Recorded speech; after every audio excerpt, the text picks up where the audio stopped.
Mafias vs. Slashers, Prison Break, Yara Story, by Dave Kavanaugh. Part 1. Gunshots sounded from a nearby alley, followed by shouts of pain and barks of wicked laughter, then the scurrying of feet on the pavement as the shooters fled. That sort of thing had been the soundtrack of the city this whole summer, a never-ending symphony of violence and despair.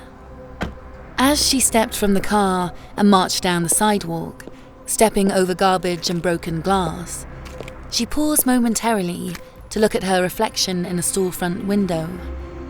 Today's disguise involved a ginger wig, oversized sunglasses, and heavy makeup to hide the scar on her left cheek. Her clothes, too, were not the sort of designer garments she ever would have chosen in her past life.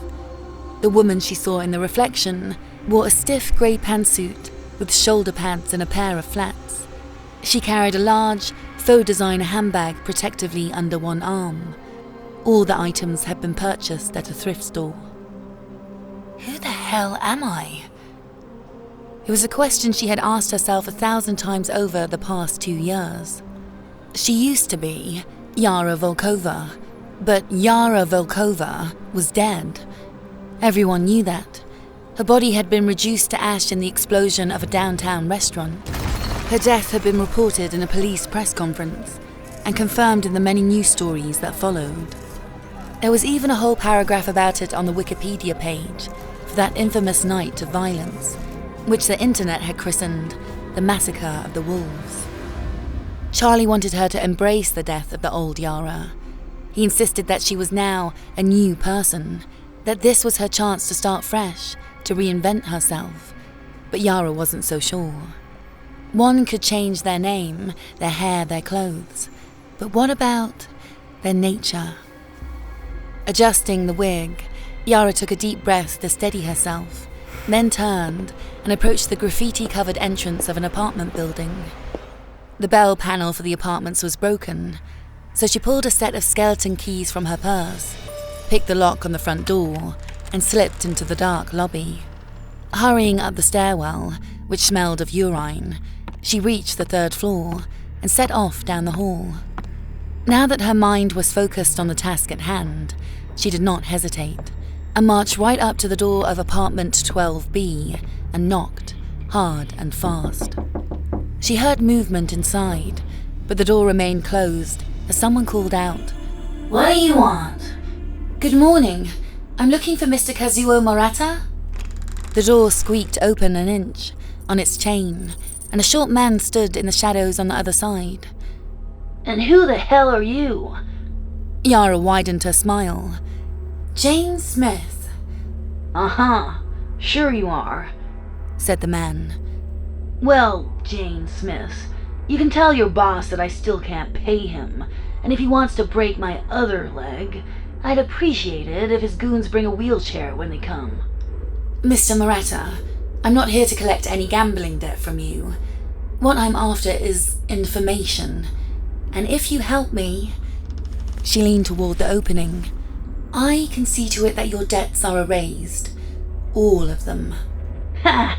Sure you can, lady," he said with a dark chuckle, and began to close the door. 25 years ago, she called out, sticking her foot in the door. "You oversaw the construction of the All Saints Federal Prison Complex, did you not?" He paused. "This is about the prison?" "Yes, sir." Are you one of those human rights activists, upset about how the inmates are treated? The experiments and whatnot? 'Cause I never had anything to do with that." "No, sir. I'm many things, but not a human rights activist." "Uh-huh. And you claim you can just make my debts go away, just like that. Why should I believe you?" Yara cocked her head. "No offense, but what have you got to lose that you haven't already lost?" He stood motionless for a few seconds, then shrugged and undid the chain. Yara was hit by the smell of cigarettes and mold as the door opened. "Welcome to my shithole, Jane," he said, turning and limping down the hall. He walked with a crutch, and his right leg was in a cast. You can call me Kaz. All my friends did, back when I had any. I would offer you a drink, but they sorta, took my fridge a couple days back. Yara followed the man into what might have been his living room, though all his furniture was gone, leaving ghostly rectangular imprints on the dirty carpet where they had been. Kaz slumped down onto the floor with a groan, and by the light coming in from the broken blinds, she saw that he had dark bruises around both eyes and a busted lip. His grey hair was dishevelled, and the Grim Bay Hammerheads t-shirt he was wearing was tattered and baggy. He must have noticed her staring, because he said bitterly, I don't exactly look like a successful architect, do I? Well, that was another life, another me. I don't even remember what it was like to be that guy. I know the feeling, Yara admitted, walking over to the window and looking out east toward the docks. A column of black smoke was rising from a distant warehouse, no doubt another attack from the rival gangs battling for control of the streets. It's hell out there, said Kaz from the floor, pulling a pack of cigarettes from his pocket and lighting one. It wasn't always like that. I would know. I've been caught up in that underworld shit for a long time. It's a miracle I never ended up in All Saints myself. He inhaled, then blew smoke at the ceiling. My money troubles started 12 years ago, after my wife died. I lost a big bet on the Hammerheads, and then I just sort of spiraled. But it wasn't too bad at first. I always came up with the cash, eventually. And the bookies knew not to be too rough. Too many beatings and shootings is bad for business overall. But that was back when all the gangs operated under an alpha, the wolf. You know about him? Viktor Volkov was a sick fuck, from what I've heard. But he kept the streets in order, kept the predators at bay. And after he was killed, now all the beasts come out to play. Nobody likes living under a dictator, but I'll take it over anarchy any day. Yara flinched. I'm not here to discuss gang politics, Mr. Maratta. I told you, call me Kaz. Fine. Kaz. Turning, Yara lowered herself onto the carpet beside him and pulled a tablet from her handbag. I have here all the schematics for All Saints Prison, the blueprints, electrical, plumbing, and the security systems. He watched her as she loaded up the files on the screen, his swollen eyes cautious. Who are you, really? Someone with questions. Uh-huh. Your accent. English? Yara held out the tablet, and when he didn't take it, she exhaled, annoyed. I was born in Russia, if you must know, but I spent most of my childhood in London and moved here at 16. Good enough for you, Kaz? He shrugged and took the tablet. Where'd you get all these anyway? The internet, was all the answer Yara gave him. Take a look. Tell me what isn't shown on the schematics. He spent the next 10 minutes flicking through the images. Finally, he handed the tablet back to Yara. I'm not sure what you want me to say, lady. That's the prison complex, all right? All of it. Kaz stared at her. He had smoked the cigarette down to its filter, and now ground the butt against the dirty carpet. Yeah, why? Yara looked down at the screen, but the tint of her sunglasses obscured the images, so she pushed the glasses up onto her wig. Kaz let out a little gasp when he saw her face, and the empty socket where her left eye had been. She ignored the reaction. All Saints is supposed to be a maximum security federal prison, but these make it look like a maze of brick walls with a camera here and there. There has to be more to the place. He smirked.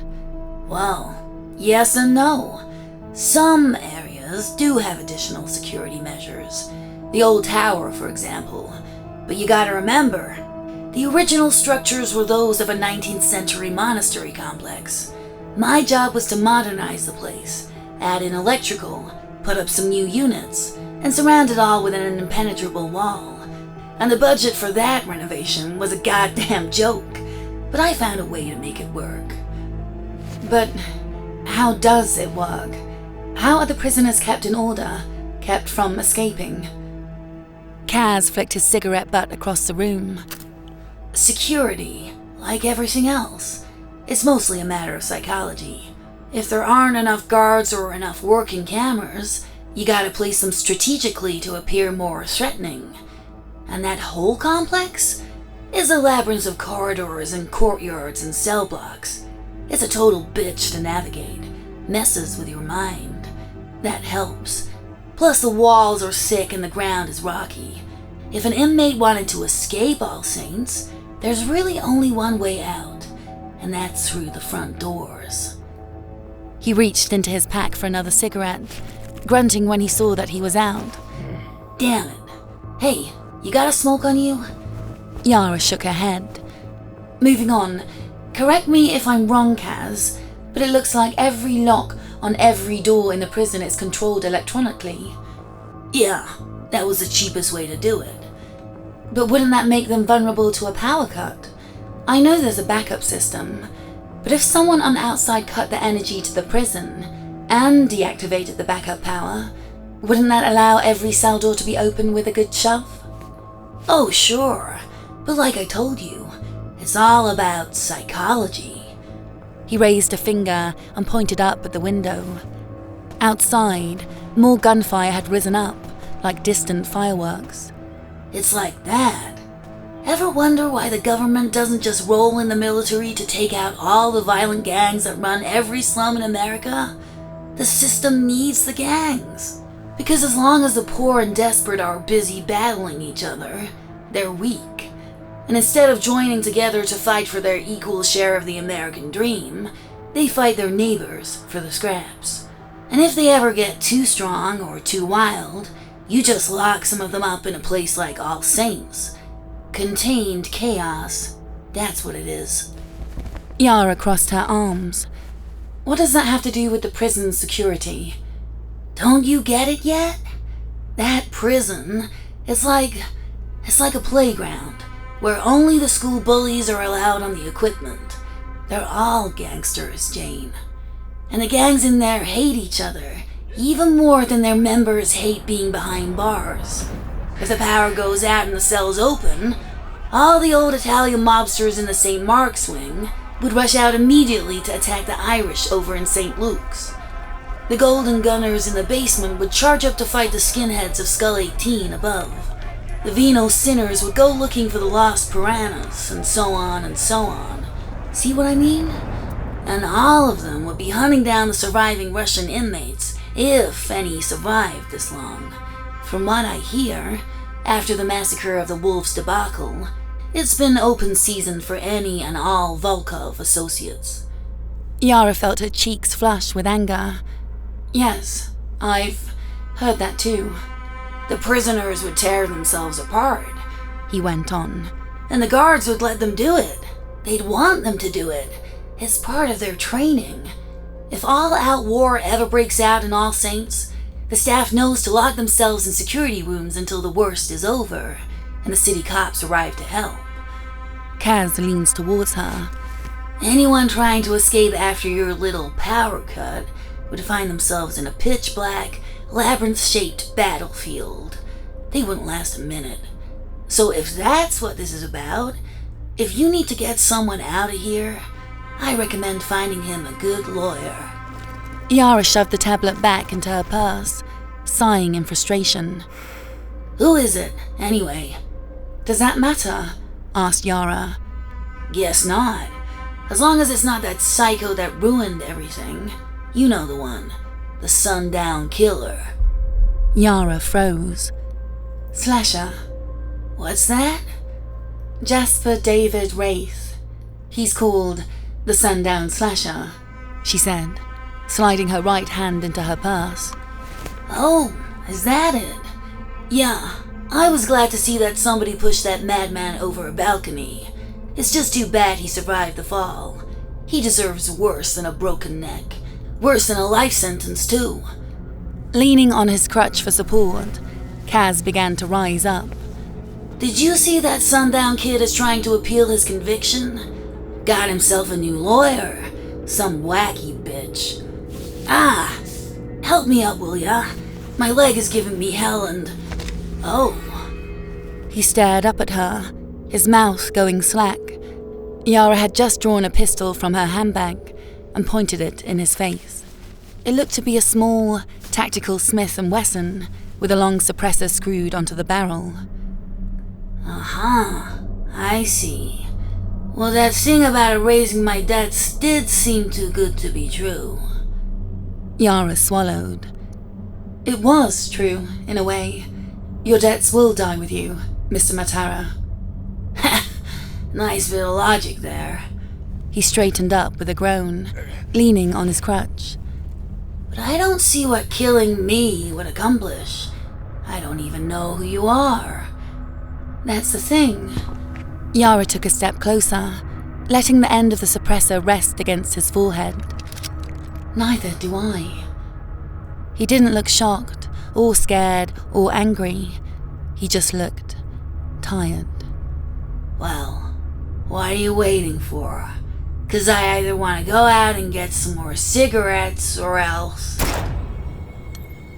Even with the suppressor, the gunshot was loud, like the crack of a whip, and Yara winced as smoke and misted blood filled the air. The body turned as it fell backward, landing face down with a crunch clattering beside it. She lowered the smoking gun, and stepping around his tangled legs, stood over Kazuo, watching as blood pooled under his head and slowly soaked into the carpet. Yara blinked, staring, waiting, curious to see what feelings would emerge in her mind and in her heart. There was no shock, no shame, no panic, but no great sense of elation either, not like last time, not like when she had shot her father, Viktor Volkov, and dozens of his crew. That had been the worst night of Yara's life, but also the best night. She hated to admit it, but she thought she knew why. Killing was so much more fun when you did it side by side with a person you loved. When Yara left the architect's apartment building, she saw that Charlie had pulled the car around and parked right out front. The engine was in idle, and behind the wheel, her driver looked nervous. She knew why. Some local youths were eyeing the pricey vehicle from around a nearby corner, no doubt planning how they could steal it. Yara picked up her pace. Charlie was a good driver and the most loyal person in her life, but he wasn't a fighter. As soon as she was in the back seat, he slammed on the gas and swerved into the road. Apologies for not opening the car door for you, Miss Yara, but I thought it was best we be off with haste. Oh, don't be silly, Charlie, she said, now putting on her seatbelt, then removing her sunglasses and wig. Take me home, please. Yes, ma'am. Yara exhaled, scratching her sweaty scalp. She kept her blonde hair very short these days, easier to get into her various disguises that way. Glancing up, she caught Charlie's wary eyes watching her in the rearview mirror. What happened in there? What went wrong? She shrugged. The person I went to see told me what he knew. I just didn't like what he had to say. I may need to rethink this whole thing, unless I find a way to fight off an army of furious gangsters. No, ma'am, I mean, there's blood on your cheek. Oh. Yara reached up and wiped at her skin. Occupational hazard. Charlie pulled onto the highway, heading west. Miss Yara, I don't like where all this is going. It's taking you somewhere it's hard to get back from. You don't like it? Charlie, you know why I'm doing this. Yes, ma'am, but they'll kill him in there. I know, but he's my twin brother. Kirill is all the family I have left, and he's only in there because our wretched father framed him as a way to punish me. Kirill's whole life, he's been my protector. Now it's my turn to protect him. I will save him. But at what cost? Any cost. Really? Truly? Even if it means killing another 10 people? What about 50? 100? Where is the line, Yara? Yara exhaled. You don't know what you're talking about, Charlie. I grew up in this world, a world of violence and crime. And you think I didn't?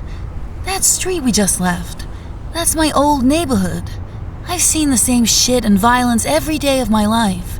The gangs change, the power shifts, but it's always there, like a poison fog that no wind can wipe away. I do know that world, but I chose not to be a part of it.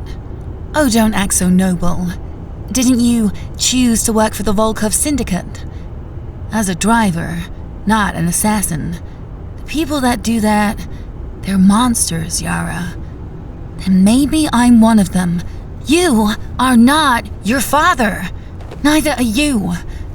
Charlie didn't respond, but she heard his leather gloves squeaking as he gripped the steering wheel tighter. Angry tears came, embidden to Yara's eyelids, and burned sharp and salty in her left eye socket. She wiped them away, then crossed her arms and turned to stare out of the window as they left the city proper, driving west into the wealthy suburban stretch of gated communities and golf courses. Her bedroom was in the basement, and she stayed inside and alone most days, trying not to impose on the generous owners of the big house, and careful to never be seen by the neighbors. When Yara did have to leave by daylight, she did so in disguise, and even then, she would have Charlie drive into the house's 4-car garage to meet her. But at night, when the neighborhood went to sleep, Yara could venture out. She liked to wander around the golf course that bordered the yard, staying in the shadows of the pine trees at its edge, walking and thinking about everything and about nothing, and trying not to think about him. There was one spot, by the 13th hole, where a break in the trees allowed her to see all the way to the hill south of the city, and the huge prison complex that stood upon it, like a haunted castle. She was standing there now, hands in her pockets, her one eye locked on the strange sight of All Saints. 1,000 prisoners were housed in that place, but only 2 of them mattered to Yara, and those 2 men were forever on her mind, like a cartoon angel and devil whispering in her ears. Kirill, her incorruptible brother, bonded to her by their shared time in the womb, by the trauma of their childhood, and their mutual hatred of their father. And Jasper, her ex, the serial killer she had recruited to be her wicked warrior, her one-man army against her family's criminal empire. The last time she had seen Jasper, he was lying face down on the sidewalk, bleeding from the 2 bullets Yara had put in him, and surrounded by the police. Then the flames had risen up around her, and she lost all hope of survival. That's when Charlie came to her, pulled her out, and drove her to this neighborhood, to the home of his physician brother-in-law, Charles Ewing. Dr. Ewing had sewed Yara up, kept her alive, and even given her a bedroom in his basement for her recovery. When she had finally been well enough to sit up in bed and open a laptop, there was a lot of news to catch up on. Jasper had survived, stood trial, and been found guilty. But his life sentence had almost been cut short when he fell or was pushed from a 4th-story balcony in the prison and broke his back, his arms, and his legs. Yara knew, though it wasn't reported anywhere on the news, that her brother had done that. Kirill was in that prison too. He had never been a violent person, but in a situation like that, coming face to face with the man he believed had killed his twin sister, her brother had done what anyone would. And now Kirill was in real trouble, and Yara had to help him. Yara had always been good with computers, and she'd learned a lot more about hacking and government systems in the past 2 years. Using the login of a cop she used to date, she had examined the files they had on her father's many businesses, located a few of his accounts the officials hadn't managed to gain access to yet, and was able to extract the funds herself. So, Yara had money. That was a start. Every operation required funding, but she was using it up fast. It wasn't just the disguises she was buying, or Charlie's salary which she continued to pay. She was bribing prison administrators for information. It's how she knew that all inmates connected with Viktor Volkov were being targeted by rival gangs. Most had already been killed, shanked in their sleep, or strangled in the showers. Yara was even paying off the prison warden to keep Kirill in solitary confinement for his own safety, but that wouldn't last forever. Her online sleuthing had also uncovered other things, too, about that other prisoner, and what they were doing to him behind those prison walls. Yara felt compelled to find out everything she could about the sundown slasher. But why did she feel that way? Surely Jasper David Wraith was out of her life forever. He could have no part to play in what would happen next, right? She sighed and backed up along the green, letting the trees cover the prison from view, then turned and walked briskly back to the house. A car was pulling into the driveway as Yara approached the back door, and she paused. It was almost 4 a.m. Checking around for any nosy, insomniac neighbors, Yara crept around the front of the house, then slipped into the garage before it closed, and approached the car as the driver stepped out. Dr. Ewing! Oh, Yara, you startled me. Sorry, I hoped I might have a word. Did you just get out of surgery? Yes, 18 hours. Rough, but it went well. Are you doing all right? Do you have enough to eat downstairs? Yeah, thanks. What you and Ruth are doing for me, letting me stay here, well, I can't thank you enough, Doctor. I keep telling you, Yara, you can call me Charles. Yara sniffed a laugh. Yeah, but Charlie and Charles. It's too confusing. He grinned, stifling a yawn. Well, that's what I get for marrying a woman whose brother happens to share my name, and you're welcome, Yara.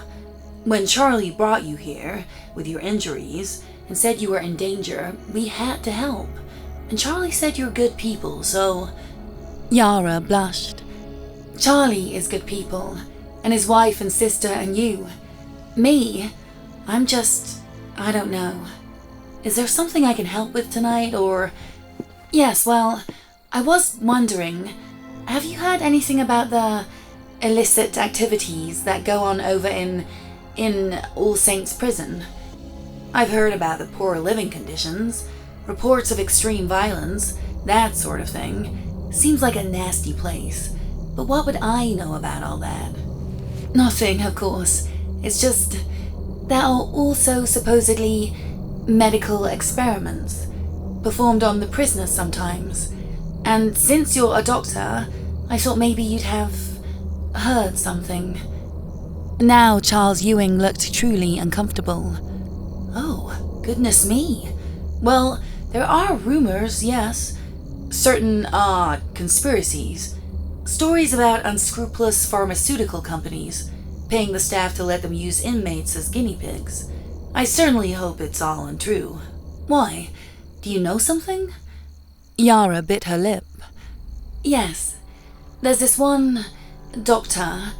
I've got my hands on the prison sign-in sheets, and I've learned that he comes to All Saints once a week, every week, always to visit the same inmate. The doctor's name is Ted Sunday. Have you heard of him? She saw his face darken. Teddy Sunday? Yeah, I know him. I met him at our church years ago, and I've run into him at a few conferences. I never liked him. He's an odd character. Always gave me the creeps. But I didn't think he was still practicing medicine. He got into some deep legal trouble a few years back. Why? What happened? Sunday was running a lab, somewhere in the Far East, experimenting with a new branch of medicine, trying to regenerate and strengthen damaged tissues using augmented donor stem cells. It sounded promising enough, from what I recall, but it turned out the whole operation was being funded by the military of a hostile nation. They wanted a way to help their injured soldiers in the field get back on their feet and keep fighting. As you can imagine, our government didn't take too fondly to that. Huh, interesting. So, Dr. Sunday has developed some sort of super soldier serum thingy. His face broke into a nervous smile. No, those are just in the movies, Yara.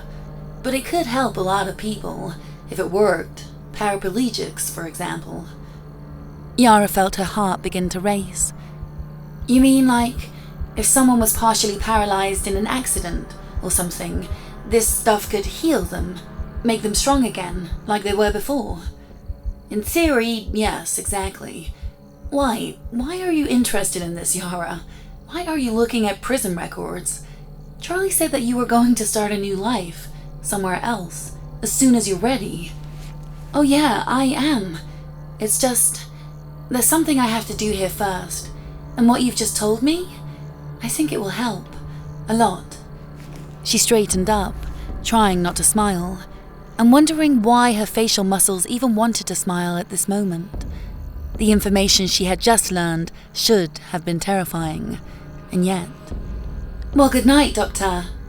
Charles. Good night, Yara. There are only so many hours in a row one can spend organizing documents on a computer, and as Yara sat up in bed with her laptop beside her, compiling dossiers on all staff members at the prison, her head began to pound, her vision to blur, and her pulse to race, though the 4 iced coffees she had consumed in the last few hours might have contributed to that too. She groaned and closed the laptop. She felt very... what's that expression? So close and yet so far.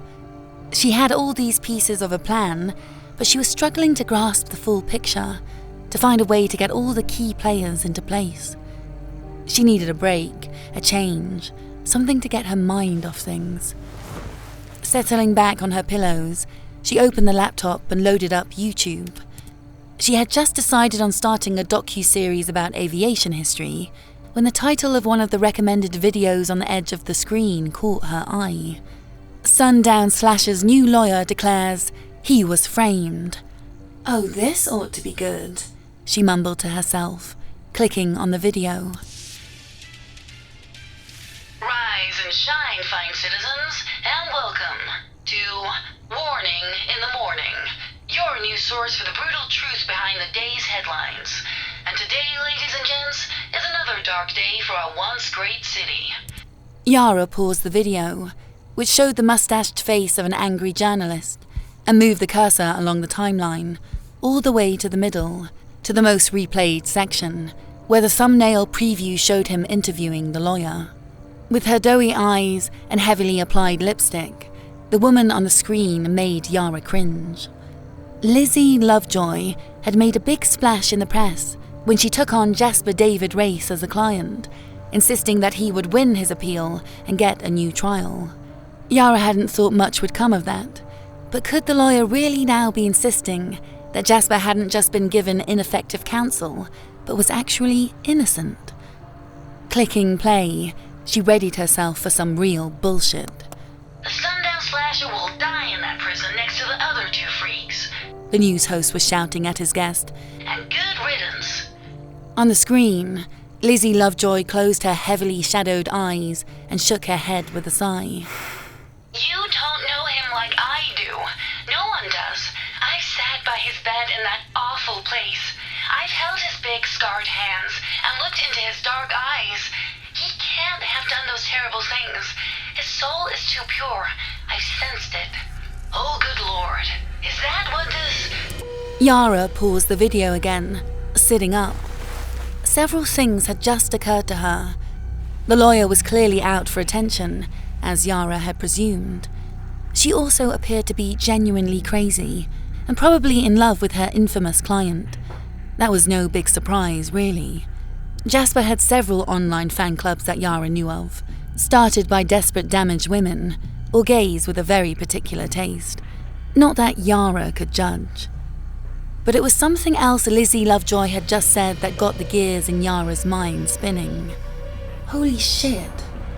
After Jasper was injured, the warden had transferred him out of the prison's general population and moved him to an isolated cell where the most dangerous inmates of all were kept, a room called the Chapel, at the top of the prison's central tower. Yara could find very little information about that mysterious room, and had assumed it was pretty much impossible to access. But if Jasper's injuries made it impossible for him to go down to the legal visitation room to see his lawyer, and if Lizzie Lovejoy was telling the truth about meeting with him face to face, it meant they allowed Jasper's lawyer to come to him. So Lovejoy had access, And what's more, Yara knew from studying the blueprints of the facility that, to reach the central tower, one had to be led all through that maze of a prison, passing through the wings one by one. Matthew, Mark, Luke, and John. Yara had been looking for a way to get inside those walls, and now, just maybe, she had found one. But she would need to learn more about this lovesick lawyer, and to that end, she closed YouTube, opened a fifth coffee, and started a new line of online research. When she approached the strip mall law office of Elizabeth Lovejoy, 1 week later, Yara did not bother wearing a wig, but she kept on the large sunglasses, partly so she wouldn't be memorable to passers-by, and mostly because she enjoyed the dramatic effect of pulling them off and revealing her missing left eye. And this she wasted no time in doing. Hello! You must be our generous GoFundMe donor, Captain Mesty. I'm Lizzie Lovejoy, and... The lawyer had risen behind her desk as Yara entered the office and extended a hand. But instead of shaking it, Yara removed her sunglasses and pocketed them. Oh my, the lawyer said, going a bit pale and retracting her hand. Sorry, I didn't mean to be rude. Your eye is... Don't they make, glass eyes or whatever? Yara grinned, and without being asked to do so, took the seat across the desk, setting her handbag on the floor beside her. Of course they do, said Yara, crossing her arms. But this little void in my face and the scar beneath it, they serve as a reminder of what I've gone through, what I've survived. They are a part of me, and I'm trying out something new, not being ashamed of who I am. Okay then. Clearing her throat nervously, Lizzie lowered herself onto her own chair, which, Yara noted, she kept on a much higher setting than the visitor's chair, allowing her to loom over them. As I was saying, I appreciate your contribution to the legal fund of poor Jasper, and I only made that donation to get your attention, so that you'd set up this meeting. I needed to see you. Oh, why? Who are you? You haven't guessed yet? Yara leaned forward. I'm exactly who my GoFundMe username says I am. Captain Mesty, the original. Lizzie Lovejoy blinked, her false eyelashes fluttering. I beg your pardon? The original Captain Mesty was a woman named Yaroslava Viktorovich Volkova. Yara gave a little bow. In the living flesh. The lawyer's mouth fell open. But Yara's dead. Do I look dead to you, Elizabeth? Perhaps you need more evidence. Something irrefutable. Solid? Reaching under her blouse, Yara withdrew a large silver ring on a chain. The ring was formed in the shape of a snarling wolf's head, with rubies for eyes, though one of the eyes was now missing. This was the ring of Viktor Volkov, the wolf, my father. Do you recognize it? I believe an impression of its shape is now embedded into the left cheek of the sundown slasher. Oh my God, squeaked the lawyer. You're really her. Oh my God, does he know? Yara shook her head. Jasper? No. Very few know that I survived. I like to keep it that way. Lizzie swallowed, rather noisily, and her hands began to shake. You're an evil bitch. That's what you are. You broke my Jasper's heart. Yara almost laughed. You're Jasper. Oh, how he must hate it when you call him that. We have a connection. Yara puffed up her cheeks and exhaled. Yikes. I highly doubt that, Elizabeth. Oh, I don't doubt that you have feelings for him. That's obvious. And I get it. Though a lot of people wouldn't. Jasper has a certain quality. A silent, dangerous, captivating charisma, born of mingled confidence and vulnerability. You're infatuated with him, sure, but you do not know him. I do, because I have killed with him. That is the key to Jasper's heart, and I turn that key with pleasure. Lizzie's lips begin to tremble. When I first met him, Jasper was... Yara sat back in the chair, reminiscing. He was like a boy still in many ways, and our paths only crossed for a short time, but we changed each other, helped each other grow. Yes, I think I changed him into a man. The lawyer let out a little squeak of shock. Yara rolled her eye. I don't mean like that. Sex for Jasper would be more like... well, I don't know what it would be like with him. Not conventional, that's for sure. What do you want? Lizzie asked, her voice breaking. Yara leaned forward. Are you aware that an unlicensed physician is experimenting on your client in there? When the lawyer did not answer, Yara held up a hand and snapped her fingers. Oi, focus. Do you know about Dr. Sunday? Oh, yes. Lizzie sucked in a breath, trying to compose herself. I'm collecting evidence about all that. I can use it in the new trial to gain sympathy for Jasper. It should go over really well with the jury. Yara cocked her head. Just for the jury. What about for Jasper? If the doctor's injections work, Jasper will be whole again. Healthy, strong, powerful. Lizzie shook her head wildly. No, he doesn't need that. He's perfect just the way he is. Yara's upper lip wrinkled in disgust. Oh Christ. So that's your kink, is it? You like him soft and servile, like a big doll on the bed, for you to pose and to kiss and to cuddle. Wow. You're a real freak, aren't you, Lizzie? Lizzie's face went hard, her expression cold. Takes one to know one. Nope. Yara leaned down to pick up her purse and set it on the desk. No, you are a freak. I am a monster. Totally different. She pulled a hunting knife from the handbag and stood up. What are you doing? Lizzie hissed. She was trying to scream. Yara saw, but her voice was caught in her throat. I was going to shoot you in the head, Yara explained, walking slowly around the desk. But I decided that if I'm going down this road, and if I'm really to do this with him again, then it's only right that I make an effort to do things his way. Lizzie was frozen in her office chair, her hands pale as they gripped the armrests. You can't, she whispered as Yara came closer. Most people can't, but I can. Yara reached the fingers of her left hand into the woman's curly hair, gripped and tilted back her head. Because I finally decided who I am. Yara stabbed the blade into the side of Lizzie's neck. I'm the daughter of the fucking wolf. She sawed with the knife, back and forth, feeling the tension of the steel edge against the skin, the muscles, the arteries and veins, and finally, bone. It took Yara a long time, but eventually, drenched in sweat and panting, she stumbled back to her chair and set the severed head of Lizzie Lovejoy on the desk. Yara collapsed into the seat. Her chest rose and fell with each heavy breath, the silver ring on its chain moving up and down against her glistening skin. So, this is what it felt like each time the sundown slasher went out to hunt. The savage energy, the animal dominance, the power of death in your hands like the power of God. Talk about a fucking ego boost. She looked down at her hands, slick and warm and red. If he were here with her now, what might he do next?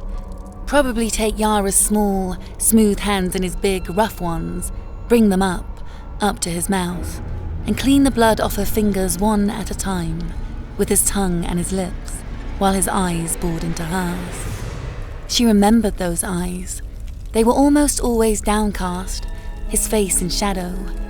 But in those rare and special moments when he brought his gaze up to meet hers, his eyes were dark and sinful as the night, gleaming with an inner fire, an inner passion that had, for those few precious days when their wild lives had intertwined, burned only for her. Yara's breaths went shallow. Her hands began to tremble, her body to wreathe in slow motion in the chair. Her left hand moved to her stomach, then drifted down, her fingertips dripping blood across her blouse, down, coming to rest between her legs. And as she closed her knees, her other hand crept upward until she slipped her fingers around her own neck and tightened her grip, feeling, in her mind, his hand upon her throat. Her eye closed, her mouth opened, sighing hot breath as she squirmed, her shaking knees bumping against the desk so that the lawyer's severed head wobbled, tipped sideways, and rolled off the edge, landing with a wet thud on the office carpet. Charlie and his wife Rashida came by the Ewing's house for supper that Saturday. Ruth made a pot roast, and they closed the curtains over the dining room windows so that Yara could come up from the basement and join them for the meal. It was nice, the food was great, the conversation breezy, full of inside jokes and friendly banter about the newly announced draft picks for the city's NFL team, the Hammerheads. Yara was pretty quiet. She didn't belong at this table, she knew, with these good people, simple people, normal people. She assumed they knew it too deep down, but were too polite to say anything. Or maybe they didn't know. Maybe good people were blind like that, unable to see beneath the exterior of someone like Yara Volkova, where the ocean of darkness stewed and simmered, a bottomless well for her rage and destruction. Yara had always known it was there, but she had built walls around it, tried to forget, to ignore, to deny the nature of her innermost core. No more walls, no more denial.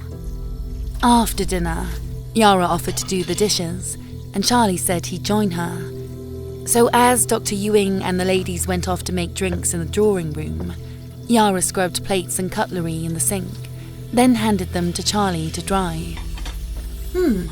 Something happened to your neck there, Miss Yara, he asked, glancing at her. Looks like bruises. Actually, yes, a lot has happened, Charlie. Yara braced herself to begin the conversation she knew they must have. It was true. A lot had happened in the past few days, starting with the messy murder of Lizzie Lovejoy. Then there was the extensive cleanup of her office, and the carefully worded social media posts Yara made on Lovejoy's accounts to explain her sudden disappearance. I've spent my life saving others. Now I need some time to focus on saving me. Hashtag mental health awareness, hashtag free JDW, hashtag YOLO. Cutting off the head of that loathsome woman had imbued Yara with a sense of definitive purpose. There was no going back, even if she wanted to. But there was still a lot to prepare, plans to make, people to enlist, and she had already gotten a good start on that this afternoon, hence the bruising on her neck. Keeping her eyes on the wine glass she was scrubbing, Yara ripped off the band-aid and said, I went to All Saints Prison today, Charlie. Ruth let me borrow her car. She held out the glass to him, but he didn't take it. You mean, what? Why? Did you go see your brother? Yara shook her head. I went to see Jasper. Charlie groaned. Oh, no, girl. But you've been doing so well, moving forward. That madman, he's poison for you, Yara. Can't you remember what he did to you? What he made you do? Made me do? Is that the story you tell yourself? Charlie leaned against the counter, swooning. He looked more upset than Yara had ever seen him. Why did the prison even let you see him? Don't they keep him locked in that tower? That chapel place? And oh, sweet Jesus, that prison cell houses the 3 most dangerous men in the history of the city. You were actually in there with those killers? I was fine, Charlie. Nicky Scarpinato, Charlie hissed between clenched teeth. They keep Scarpinato in the chapel too. You know what they call him? The Christmas cannibal. He used to kidnap kids off the street, Yara, and cook them for Christmas dinner. There's no need to be dramatic. Then there's Dermot Smasher McMurrow. He was part of the Irish mob that ran things before your uncle and your father took over. He killed hundreds, Yara, hundreds, with his bare hands. And then there's... Charlie's face twitched. Him. The most dangerous prisoner of them all, if you ask me. Do you know the name people are calling your ex-boyfriend and his 2 murderous cellmates, Do you? Yara raised her eyebrows. Are you done? Can I tell you what happened? Shaking his head with another groan, Charlie snatched the wineglass from her and wiped it angrily with a dish towel. Thank you. Now then, I was disguised as that lawyer of his, Lovejoy. That's how I got access. I walked right through the front doors and they led me up there and there he was. I mean, Jasper was right there, Charlie. Right in front of me, chained to a bed. He lost a lot of weight and he has these scars now. Not just from the massacre of the wolves, but from the surgeries he needed to fix his back and arms and legs. But his eyes, they're the same. And of course, he was shocked when he saw it was really me, when he found out I was still alive. Shocked and angry, but I actually think the reunion went well. I think he heard what I had to say. He will be useful. Yara blinked, startled, and looked over. Charlie had dropped the wineglass. He stood breathing hard, staring at her. His cheeks darkened with angry purple splotches. Useful? Him? Christ, girl! That young man has got nothing you need. And on top of everything else, isn't he paralyzed? Not anymore. In fact, she reached up a hand to touch her fingertips against the reddened skin on her neck. She could still feel the phantom touch of Jasper's fist around her throat. He grabbed me by the neck. That's what these marks are. His arm just shot up from his side. So fast. Yara! It's okay, Charlie. Better than okay. It's good. He's getting strong. It'll take a few months, I think, but he'll be ready. Charlie clasped his eye shut, as if in terrible pain. God in heaven. Do I even want to ask just what it is you're planning to use him for? Yara flicked the soapy water off her hands and turned to him. Look at me, Charlie. I need Jasper to pull this off. I know how to get in there, and I know how to get Kirill out of his cell. But the only way we make it out of All Saints Prison alive is with an escort, a bodyguard or bodyguards, capable of fighting off a lot of very angry men that will be trying to stop us. This is the only way. But you can't trust him, sweetheart. You can't. And I need your help too, she went on, watching as his expression darkened further. I can get you access through the prison gates. You need to be waiting for us when we run out, to drive us away. It might get messy, but if anyone can do it, it's you. Charlie continued to stare into her right eye, perhaps trying to read her inner thoughts, to understand her. But of course, he couldn't. He wasn't like her. No, he finally said. I'm not gonna help you. Not this time. Charlie, listen, I know Rashida and I never had children of our own, he interrupted her, glancing over his shoulder in the direction of the drawing room, a soft smile on his lips. We wanted to, but it wasn't in the cards. But you, Yara? He turned back to her, and setting the dish towel on the counter, he took hold of her elbows gently in his hands. You are the closest thing to a daughter I have in all the world. I care for you, dearly. And I have tried my best to help you these past years, to help you heal, help you become your best self. And that's exactly why I can't let you do this. Yara felt a tingle in her left eye socket, that familiar burning in her tear ducts. She fought the feeling and glared at him. I am doing it, she said, with or without you.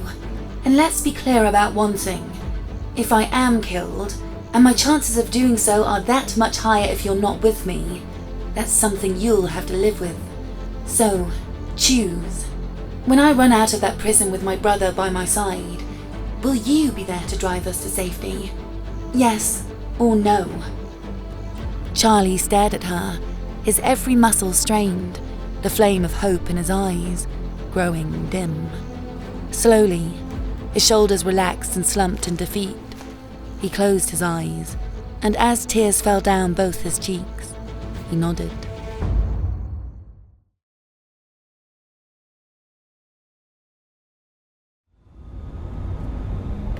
Yara could only see a sliver of her driver's face in the rearview mirror, but even that was enough to plainly show the change that had overcome Charlie in the past 6 months. His hair was more salt than pepper now, and thinning fast.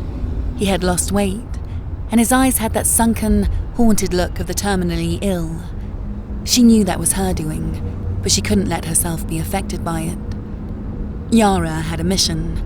She had planned, prepared, exercised her mind and her body, and made new contacts in the underworld to set up each component of the night's escape. Now she had to be focused, vigilant, to ignore the distraction of emotional attachments. "Lot of traffic tonight, Miss Yara," said Charlie, breaking the silence as he drove her south along the highway, lazy snowflakes streaking over the windshield. "Everybody's going to the Hammerheads game. Rashida was upset when I said I had to work tonight. She doesn't much care for football, but it's the whole big experience of the thing that she enjoys. Know what I mean?" Yara didn't answer. She knew what he was doing, making small talk, trying to distract himself from thinking about their destination. "There won't be any football game, Charlie," she said from the back seat. "I've arranged for a bomb threat to be called in the stadium during the first quarter, remember? The evacuation will keep the police busy for a while. That's essential." "Oh yeah, of course," he murmured. "I forgot. I guess Rashida will be disappointed, won't she?" Yara rolled her one eye. She pulled on the dark, curly wig as they approached All Saints Federal Prison, then her sunglasses, which looked rather silly at this time of night. When Charlie pulled up to the security checkpoint at the front gate and rolled down his window, he didn't respond at first when the guard there asked for ID and clearance, but sat behind the wheel as if in a daze. Yara sighed, annoyed, and leaned forward so the guard could see her. "Elizabeth Lovejoy," she called out, an imitation of the lawyer. "I'm on the visitors list. Go on, driver. Show him the pass." Charlie nodded slowly and held it up. Soon enough, they were waved through, and Charlie parked the car in the visitors' lot. Yara stepped outside into the frigid December night. A flurry of snowflakes swirled along the asphalt at her feet. Turning to examine her reflection in the car window, she nodded to herself. She had dressed all in black, in clothes suited for running and fighting, though she had brought no weapons. Those would be waiting for her inside. Stepping over to the driver's window, she said, "It's time. You know what to do?" Charlie swiveled his tired, sunken eyes to her, but said nothing. "Just think," she told him. "In a few hours, you'll be speeding away from here, with me and Kirill in the back seat, and all this madness will be over." "Will it, though?" he asked, his white, wiry eyebrows raised. "Will it ever be over?" "Of course. I wouldn't lie to you, Charlie." And leaning down, she kissed him on the cheek. She had never done that before. "I'll see you soon, okay? Keep the engine warm." She turned and marched across the parking lot, climbed the steep stairs to the central building, and entered through the heavy double doors.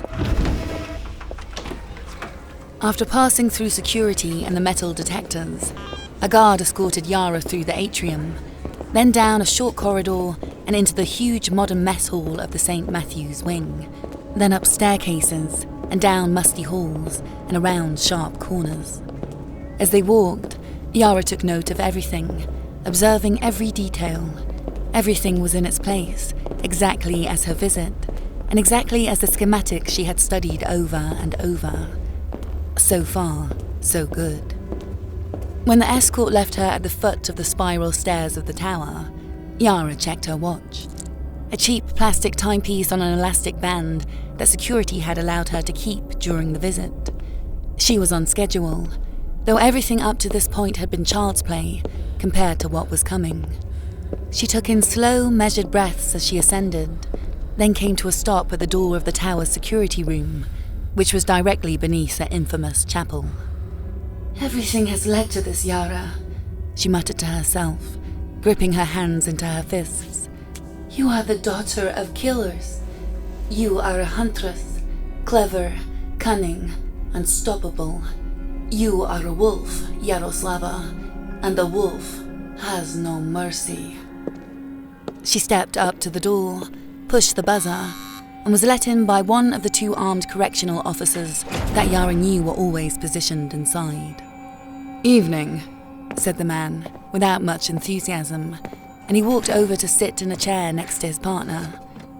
The 2 COs seemed to be in the middle of an intense conversation about the big game tonight. Yara cast a glance down at the assault rifles laid across their laps, then turned to the only other staff member in the security room, Edna Ibsen, an old woman who had no idea how important a role she was about to play in the boldest prison break in American history. "Hello, Miss Ibsen," said Yara. The woman turned from the security monitors to face the unexpected late-night visitor. "Oh, you're the lawyer, Lovejoy. But you went missing. It was on the news. You vanished. Where have you—" Yara walked around the desk, watching as Edna covertly reached a hand down toward a specific button. "I wouldn't do that if I were you," Yara whispered, leaning toward the woman's ear. "For the sake of your grandson." Edna's face went ashen white, and her hand froze midair. "The guards are looking, so give them a smile, then I'll explain." "Good. Now then. Your name is Edna Ibsen, and you live at 1906 Clifton Drive. Your son is out of town this weekend, so you're watching your 5-year-old grandson, James. His babysitter Cheryl is with him now." "What is this?" "There are currently 2 police officers in a patrol car outside your home. They work for me. I own them. And they've been instructed to enter the premises and kill everyone inside. Unless they hear from me and I tell them that you've done exactly what I asked. Do you believe me, Edna?" Terror burned in the old woman's eyes, but she remained calm and nodded. "What do you need me to do?" Yara smiled. "I like you, Edna. Very level-headed in an emergency." She tipped her head toward the desk. "This room is equipped with canisters of halocene gas, which can be pumped into the chapel above us to incapacitate everyone inside. When I tell you, you are going to press the button that activates that security measure. You will then immediately retrieve 2 of the gas masks in your bottom drawer, throw one to me, and put on the other yourself. Do you understand?" Edna swallowed and nodded again. "Excellent. Do this right, and no one needs to get hurt tonight. Cross my heart." Yara patted Edna on the arm, then straightened up, and pulling a plastic zip tie from her pocket, she marched across the room to a pipe that extended from the canister system on the wall up to the ceiling. She looped the zip tie around one specific bolt on the pipe's fitting and yanked it tight. "Hey, what are you doing, lady?" asked one of the guards, and she heard him rise to his feet. Yara jerked down on the tie and felt the bolt loosen. "Hey, lady!" yelled the other guard. "We asked you a question." Yara grabbed the bolt and twisted it loose with her fingers, then gripped the pipe in both hands. "Now!" Yara threw her full weight against the pipe, stumbling as it broke free from its holding and jammed open at an angle, hissing wildly. Her sunglasses clattered to the floor, and her wig went lopsided. Holding her breath, Yara turned in place, reaching to catch the gas mask that Edna had just thrown to her. Yanking off her wig, Yara pulled on the mask and watched, through the plastic face shield, as the 2 guards raised their weapons and stomped towards her. "Back up! What do you think you're— Why would you— Is that the— gas? Oh shit!" The eyes rolled back in their heads as they fell to their knees, then toppled sideways, guns falling to the floor. Yara took in a deep breath through the mask, then grinned. Kneeling, she picked up both of the rifles. "Turn off the gas, Edna." Edna obeyed. "What now?" she asked, through her own gas mask. "It's simple, really," Yara told her, strapping one of the assault rifles over her shoulder and holding up the other. "We have a few more buttons to push on your little security desk. Then I'm going to step into that elevator, and you will send me upstairs. 5 minutes later, you will bring the elevator back down. Easy peasy. And as long as you don't do anything monumentally stupid, like sound an alarm, then in a few minutes, this whole nightmare will be over for you." As soon as the elevator doors closed and the one-eyed woman ascended to the chapel, Edna Ibsen collapsed on her chair, sobbing into her gas mask.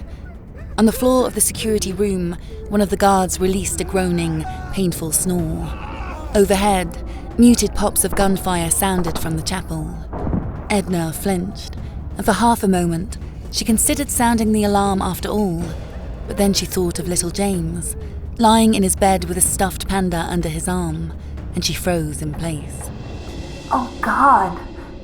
That horrible, one-eyed woman had made Edna deactivate the security cameras in the chapel. That meant a unit of security officers would be on their way up here to investigate. And what if they got here before the 5 minutes were up? Or what if they shot and killed the woman as she ran down the tower stairs?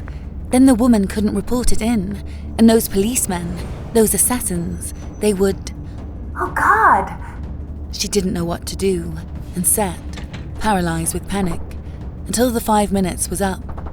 Then, clasping her eyes shut in terror, she reached with a shaky hand and pushed the button to bring the elevator back down. And when, a few seconds later, the elevator doors opened and the one-eyed woman stepped back out, she did not come out alone. Oh, Edna gasped under her breath. them, but you can't, they mustn't.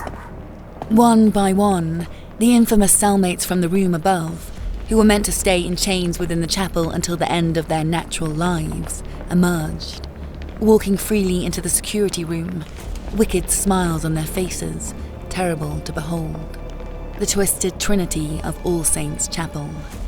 First came Jasper David Race, the sundown slasher, dressed in an orange jumpsuit, his dark eyes sparkling with an inner depravity, his formerly handsome face now crisscrossed with the scars of battles and surgeries. Next came little Nikolai Giuseppe Scarpinato. He was a very old man now, squat and hunched, with a swollen belly, a curly white beard, and a wrinkly face like a nasty troll. His arms were loose in a torn straitjacket, the long white sleeves dragging on the floor. And lastly came the giant, Dermot McMarrow, who was called Smasher. This inmate had to crouch to squeeze his massive body through the elevator doors. McMurrow, Edna knew, had developed pituitary gigantism at a young age, and now stood almost 9 feet tall, with hands that looked too huge to be real.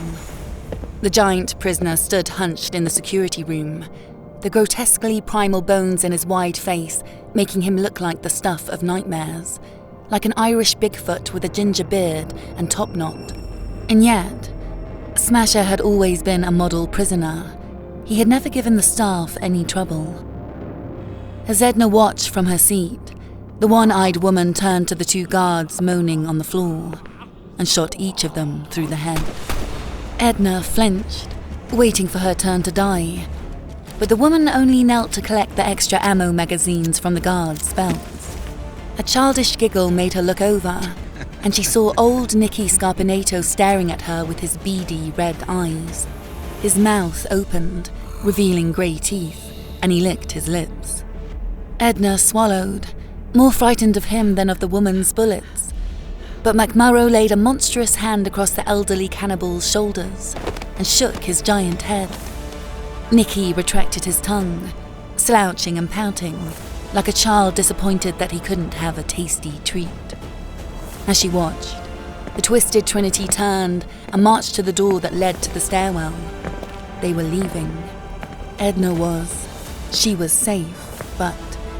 My grandson! Edna called out, as the one-eyed woman moved to follow the prisoners. The woman turned. Oh, I'm sure James is fine. There's nobody outside your house, Edna. Edna stared at her, her mouth hanging open. Cheers! Called the woman, firing a quick burst of bullets into the security desk, which sparked and smoked, then exited the room after the others.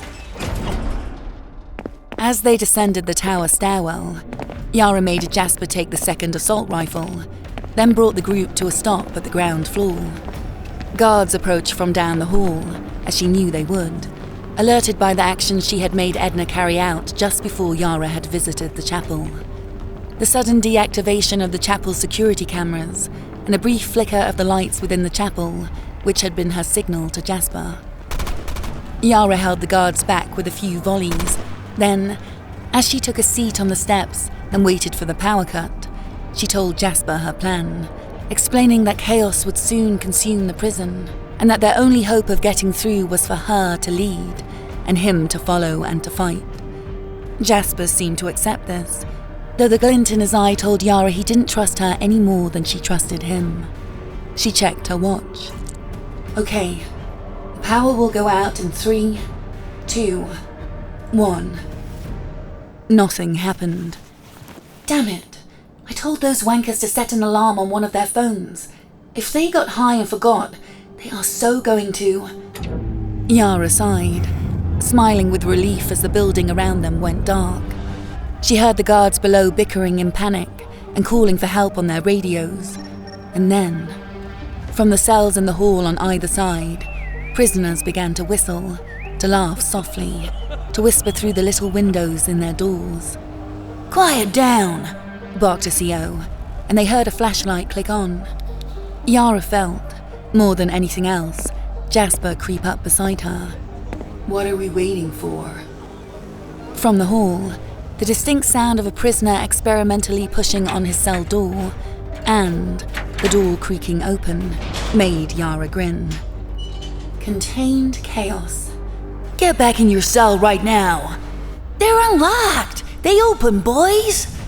More doors squeaked open. Feet stomped into the halls. The guards opened fire. "Fall back! Fall back!" From their view on the stairs, the gunfire illuminated the hall below in flashes, burning into Yara's eyes the image of dozens of prisoners running, jumping, diving, some falling dead, some holding shivs or clubs, a swarm of silhouettes, charging into battle. Yara stood up, adjusting her grip on the rifle. "Now we go." Into the murky maze they ran, Yara leading the way, bent over her rifle, the other three close on her heels. She was feeling good about everything so far.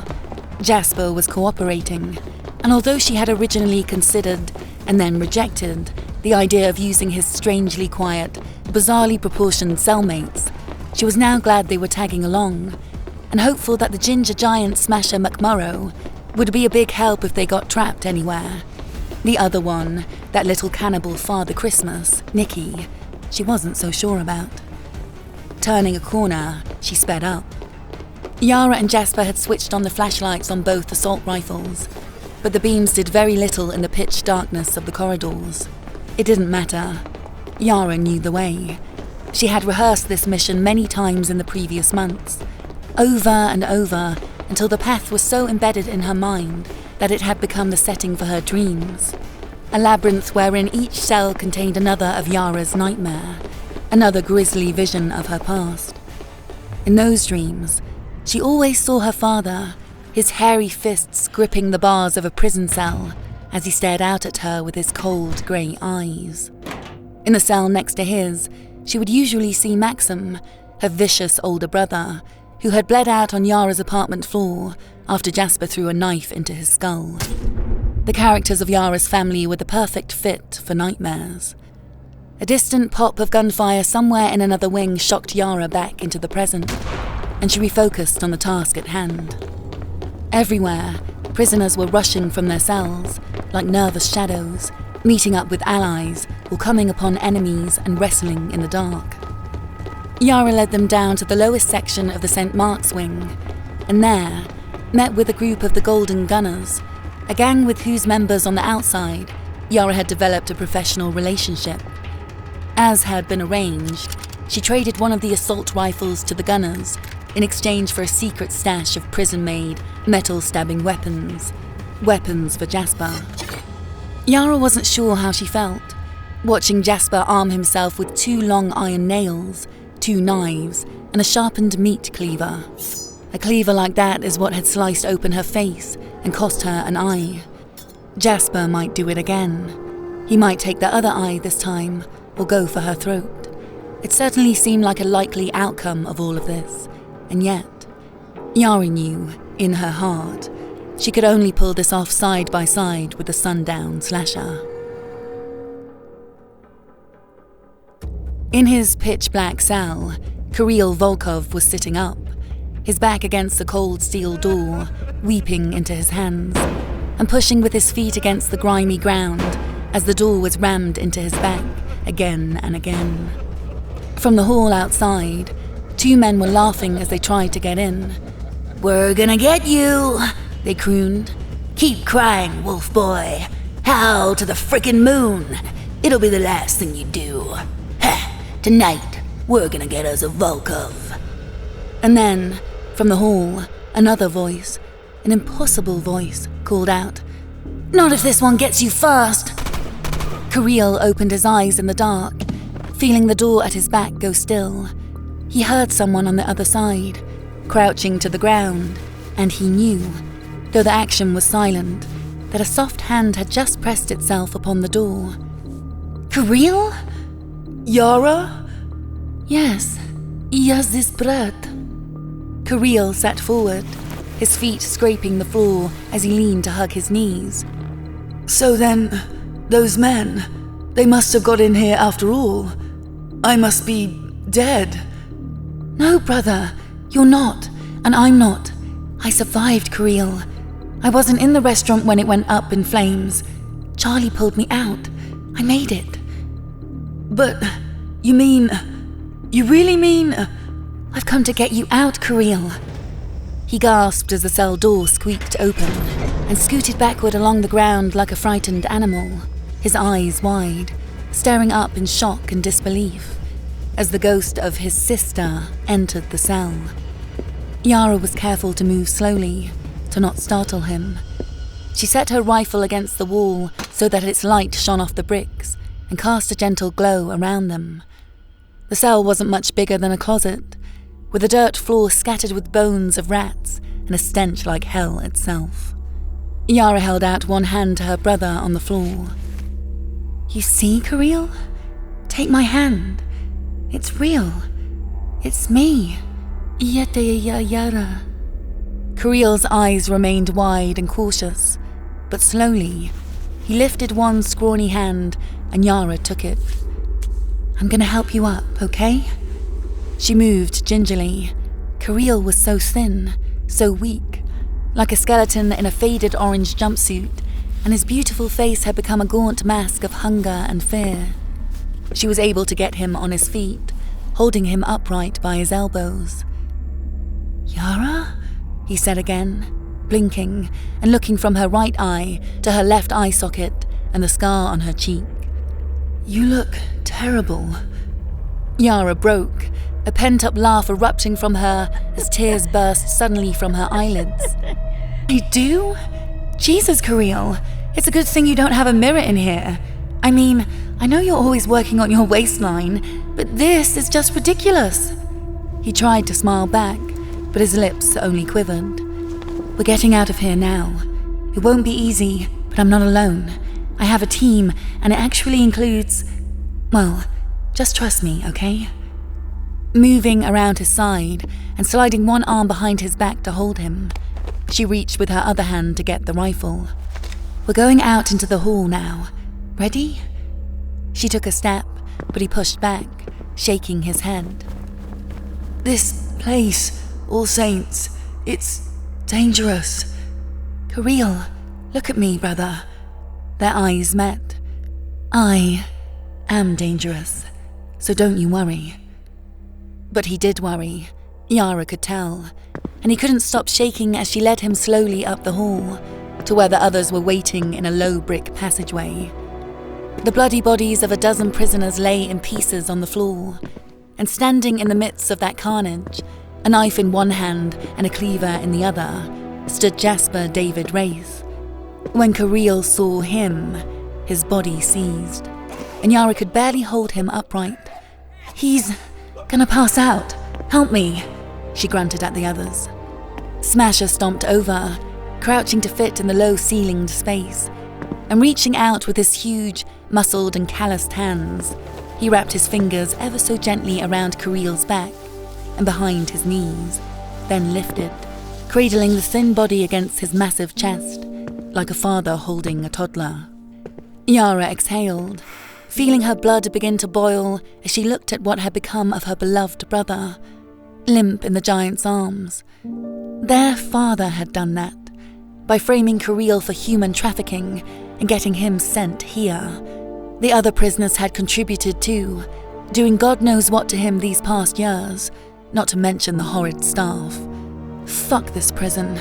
Fuck everyone in it. And Yara too felt some of the burden of the responsibility. Why had it taken her so long to get here, to get to him? "Come on," she shouted to the others, spinning and marching back to the stairs. "We are leaving this fucking place right now."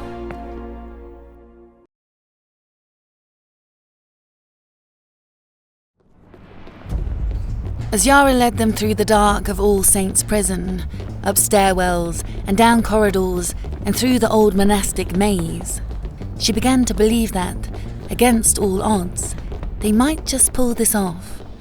Before long, they needed only to pass through the mess hall of the St. Matthew's wing, then down the short hallway to the atrium, and out the front doors, to Charlie's car and to freedom. But as they approached that final stage of the mission, the raucous clamour of many, many prisoners fighting in the mess hall ahead grew louder, and it was far worse than she had ever expected. Hundreds of the most dangerous inmates in the prison seemed to have chosen the mess hall as the grounds to release all the pent-up, vengeful energy of a dozen different gang wars. Yara peeked around the corner at the ensuing chaos. 20 separate miniature battles spread out among the long dining tables, and above them on balconies, the silhouettes of older prisoners watching on.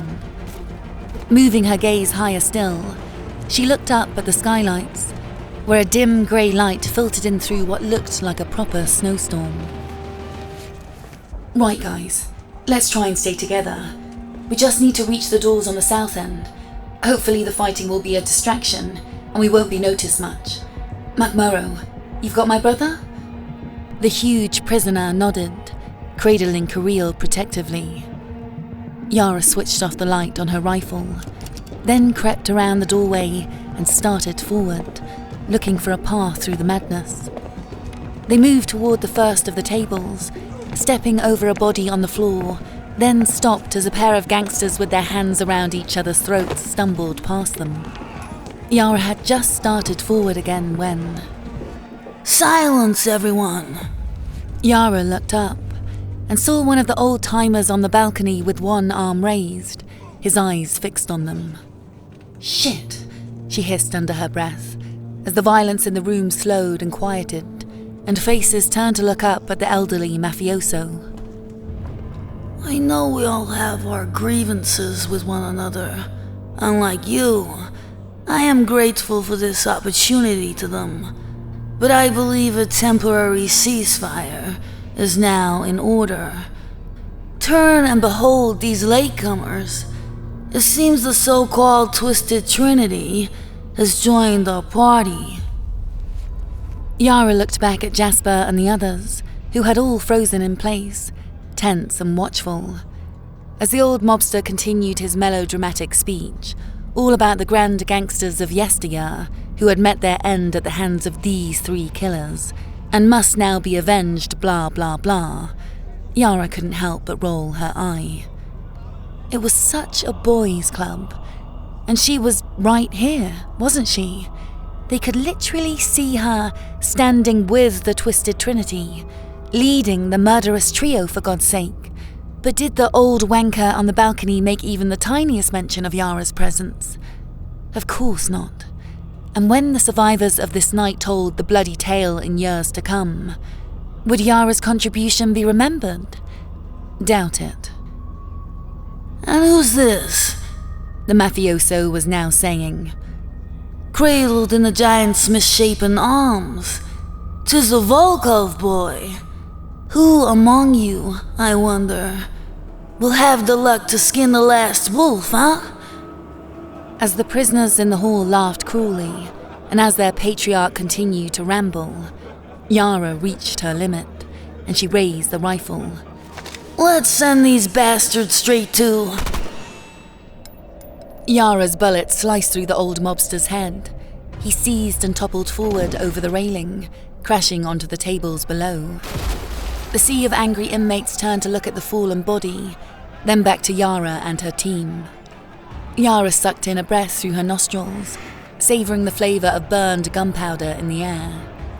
She looked at the army of hunched and panting silhouettes before them, then back at Jasper, her one-man army. Well, the moment's arrived, Jasper. Think you're ready to... And he's already fighting. Great. As the sea of furious figures surged toward them, holding up prison-made weapons of every size, they crashed against Jasper like waves upon a boulder. Bodies fell, fast and in pieces. But on the edges of the room, gangsters spilled through the ranks and came charging at Yara and the others. She cracked her neck, raised her rifle, and opened fire. Yara had gone to war once before.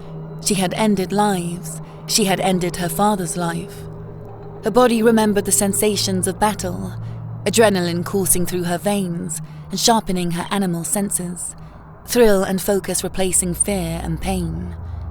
There was no yesterday, no tomorrow, no world beyond these walls. Her mind had only the time to consider each present moment as they came, the next target, the next kill. It was a high like no other. The strobe of her gunfire lit the room like fireworks, each flash illuminating the mobster army in altered poses. Men with shivs, men with clubs, men running toward her with arms raised. She shifted left and right, making headshots in quick bursts, bodies thudding to the floor around her. In the thick of the battle, Jasper's silhouette loomed like a grey demon, darting and spinning and slicing, so that severed limbs and arcs of blood appeared like red confetti above the fray in the rifle's strobing flashes. Beside her, still carrying Kirill, Smasher did not charge, but stood his ground, like a silent tree, only moving when one of the attackers was foolish or blood-drunk enough to come at him. And when that happened, the huge assassin would swing one giant leg and punt that wanker into the blood-misted air like he was going for a field goal. Too bad Charlie and Ruth weren't here to see that. In her hands, the rifle clicked, empty. Yara ejected the magazine, grabbed another from her belt, and was just slamming down the bolt when a prisoner dove at her from the dark, snarling. Yara shot him in the chest, and he flipped backward in the air. Beside her, Smasher grunted, and she heard Kirill groan. Twisting, she saw that 3 prisoners had circled around the giant man and scrambled onto his back, stabbing at him wildly. Smasher stumbled, and at his feet, the dark shape of Nicky Scarpinato pounced onto the lowest of the 3 attackers and yanked him to the ground. Then the Christmas cannibal dragged his screaming meal by the feet, scurrying into the shadows and giggling all the way. Yara took aim at the 2 remaining enemies on Smasher's back, but she couldn't get a clean shot in the dim light. Taking a risk, she fired, and in the flash, saw one shiv-wielding foe go limp. As his body fell, Smasher managed to shake the last assailant loose, and turning, stomped on his chest with one giant foot. Yara turned back to the main fight, spraying bullets at a group of at least 10 men charging towards her. Bodies fell and were trampled, but those behind them ran on, shouting like beasts in their fury. Her smoking rifle clicked again. Fuck, fuck, fuck! 2 men were still on their feet, closing in fast, each armed with a spiked club. Then a knife whistled through the air and sank into the first man's head. Thank you, Jasper. As the final enemy reached her, swinging his club back for the kill, Yara lunged forward to meet him, gripping her rifle stock like a bat and swinging it into his grinning face. The gun connected in a burst of teeth and blood, and he fell at her feet. Leaning down, she wrenched the bat from him and held it up. Nails had been crudely driven into the end of the heavy wooden rod. Moving to stand over the groaning inmate, she swung the spiked club into the back of his head with a satisfying thunk. Yara held her own for perhaps another minute, though it was impossible to accurately gauge the time. She was panting, her muscles on fire, her ears ringing, the mess hall spinning in her vision as she fought. Another pair of snarling faces appeared. She could see the dim glint of light in their eyes and on their weapons as they advanced. Yara held up the spiked bat. She swung at the air with a grunt, and the men hopped backward, chuckling. One, she saw, was holding up a meat cleaver. Jasper must have lost it in the battle. "That's not yours," she panted. She swung at them again, almost losing her balance. She looked to her right for aid, but Smasher was preoccupied fighting off his own enemies. As the two foes closed in, Yara's body made the choice for her. "Help!" she heard herself scream. And 1 second later, there he was, a blood-splattered shadow, one of the huge iron nails held in each of Jasper's fists like a claw. "Hey, that's mine!" Jasper flinched, and the man with the cleaver fell dead. Yara didn't even see how Jasper had done that. Now armed with his trusty cleaver, the sundown slasher sprang at the next attacker and cleaved the face right off his ugly head. Yara exhaled, blinking sweat from her right eye. "Having fun?" "Yes. Because you're supposed to be getting us out of here." "Well, yeah, that's what I'm doing." Someone kicked Jasper in the back, knocking him into Yara. She felt his long arms wrap around her as they fell together on the ground. As she landed on her back, the air knocked from her lungs. Her gaze met his eyes, 2 gleaming spots of pitch black against the grey chaos, 2 dark pools of violence and passion and rage. They were pressed nose to nose. She could taste his breath on her tongue, sense the sharpness of his sweat in her nostrils. Then someone grunted, and looking behind Jasper, she saw an inmate leaping at them. "Look out!" Yara acted fast, grabbing at Jasper's hand beside her. The cleaver must have been in his other hand, but this one held a long iron nail. Grabbing it from him, she swung her hand up over Jasper's back, stabbing the face of their attacker as he landed on Jasper's back. Blood gushed down her arm, and flowing into Jasper's hair and around his head, it dripped onto Yara's face. She lay dazed, her body pinned by the weight of 2 men on top of her, her face warm and wet, Jasper's breath hot against her lips. Yara stared up at Jasper and kissed him. His mouth was hot and dry, but her lips and tongue were slick and cool as she pressed her face against him. His arm behind her back squeezed, pulling her into him and lifting her up, and he rose to his feet.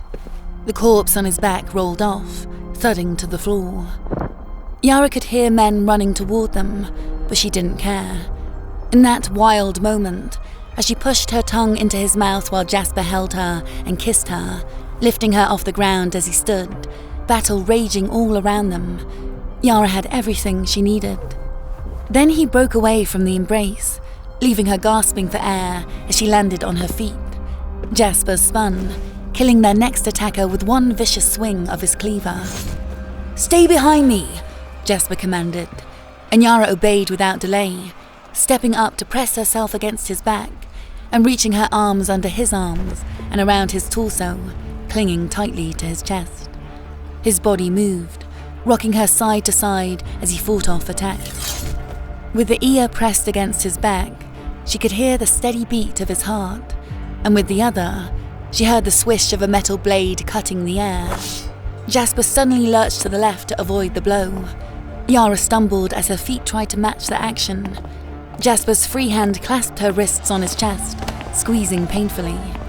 She could sense his irritation, his need for her to move as he moved, step by step, blow by blow. "Find my rhythm, Yara." Yara tightened herself against him, setting her feet beside his, her heavy breath starting to match the rhythm of his heaving chest. The attacker on the other side grunted and attacked again, but when Jasper swept his leg backward and turned his body to avoid the strike, Yara felt her body move with him. That's right.